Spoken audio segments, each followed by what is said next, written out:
এটা হচ্ছে পুরোটা হ্যান্ডে, দেখুন এটা পুরোটা হাতে, পেনটা কিন্তু পুরোটা হাতে, হ্যান্ড মধুমণি, ঠিক আছে। এটা আমাদের বিষ্ণুপুরি কাতানের উপর, বিষ্ণুপুরি কাতানের উপর। এর প্রাইস কিন্তু 5600।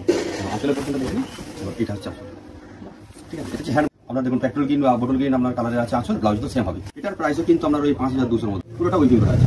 এটা বঙ্গ বেড়া দেখিনি, এই বছরই এটা নতুন, আসলে পার্সেন্ট এই হয়ে যাচ্ছে, বডিটা কিন্তু পুরো এই হয়ে যাচ্ছে। এর প্রাইস হচ্ছে আপনার 4000। বিষ্ণুপুরি ইক্কত যে কোনো কালার গুলো সব কালার অ্যাভেলেবল। এরপর এটাও বিষ্ণুপুরি ইক্কত, বিষ্ণুপুরি ইক্কতের উপর কলা ক্ষেত্র করা আছে। এটা হচ্ছে 3500, এটা হচ্ছে 3700। বিষ্ণুপুরি ইক্কত আসলে কলা ক্ষেত্র পার কোট কি মোস্ট ডিমান্ডেড শাড়ি 3-4 বছর আগে থেকে। এটা হচ্ছে 350। পছন্দ হয়েছে কালারটা। এই সুতরা পড়ে যায় একটা পরপর পরপর সুতরা পড়ে যায়। ওটা তো ওইখান থেকে কম্প্রেস হচ্ছে না, ওইটা থেকে ডিজাইনটা হচ্ছে রাইট রাইট ডিজাইনটা না রাইট। পরপর পরপর যাচ্ছে ওই ডিজাইনটা এটা শাড়ি রং হচ্ছে না।